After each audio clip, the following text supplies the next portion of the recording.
Bonjour, ici Patrick Leroy, expert en motivation et performance. J'ai une petite question pour vous. Avez-vous déjà calculé la valeur à vie d'un client? Il est extrêmement important de réaliser qu'un client vaut des dizaines et parfois des centaines de milliers de dollars et dans certains cas, des millions de dollars à long terme. En fait, pour la majorité des entreprises, la valeur à vie d'un client est estimée à 20 fois son volume d'achat annuel. Si par exemple, un client vous rapporte 5 000 $ par année en moyenne, bien, ça veut dire que sa valeur à vie est de 100 000 $. Sa valeur est de 100 000 $ si vous vous en occupez et vous le gardez, bien sûr. Si vous le perdez comme client, c'est 100 000 $ que vous perdez. Et ce, sans compter toutes les références que le client pourrait vous apporter. La valeur à vie d'un client représente toute la chaîne d'achat que le client va faire chez vous pendant toute sa vie, sans compter les références. Par exemple, la valeur à vie d'un client chez Walmart aux États-Unis est de 12 000 $, soit 24 $ par visite, fois 17 visites par année, fois, c'est-à-dire 408 $ par année, fois 30 ans.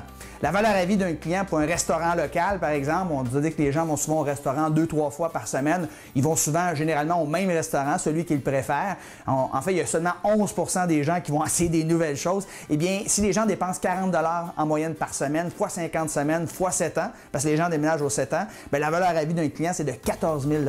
La valeur à vie d'un client chez Hertz, par exemple, la compagnie de location de voitures, c'est de 15 000 $. Chez Taco Bell, la chaîne de restaurants aux États-Unis, c'est 20 000 $. Et la valeur à vie d'un client chez Lexus, les voitures, c'est 1 170 000 $. Wow!